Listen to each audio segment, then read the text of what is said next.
Was beginning this morning in Los Angeles. A major earthquake shook up the area. This is what it looked and felt like to television people who were on the air as the earthquake hit this morning. There is a strategy that's being used. Oh, there's an earthquake here in Los Angeles. My goodness, a live earthquake right here. My God. And I don't think anything's going to fall on me. I'm watching the lights. Are we still? I think we've lost you. That was about 7:45 this morning. The quake measured 6.1 on the... Everything shook very hard here. You may be able to see a car behind me, a wonderful old vintage Mustang. The gentleman who was driving it drove into the parking lot to avoid, when he saw everything shaking, he said, "These bricks are going to fall on me." He drove into the parking lot, parked his Mustang, got out, and just in time, the bricks from this structure here fell on him. This is an old gospel church headquarters of some sort.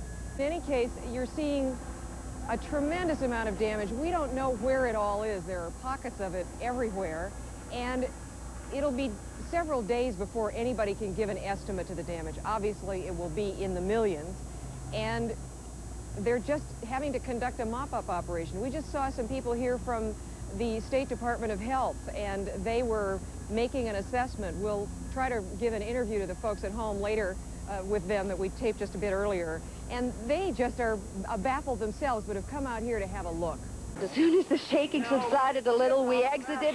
I knew there were children out on the porch. I knew we had to get them out on the yard where they'd be safe. The one in 71 kind of rolled along. This one was really abrupt. I mean, it was much more violent type of shaking. Now, as you'll see by this graphic we put together where general epicenter actually occurred. Again, this is the area, and there was some debate about that earlier in the day. It's around Montebello in the Whittier area. And again, the quake fault itself is kind of confusing because it's an offshoot of what is called a Elsinore quake or fault area. The last graphic will show that more clearly, as you'll see. Here are the several quakes that have caused problems in recent years, the several faults. The so-called Newport Fault, Palos Verdes Fault, which has suffered several times from minor quakes to serious quakes, and then the Whittier fault line, which is actually where the trouble occurred today. And as you see, it is south-southeast of Pasadena, about 9 miles south-southeast of Pasadena. So that is the general topographical situation for you. Suzanne now with more on all of this.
Well, Pete, as you know, it is going to take days to come up with the accurate damage figures of this quake. Officials, though, have already listed 20 buildings destroyed, meaning that they are a complete loss.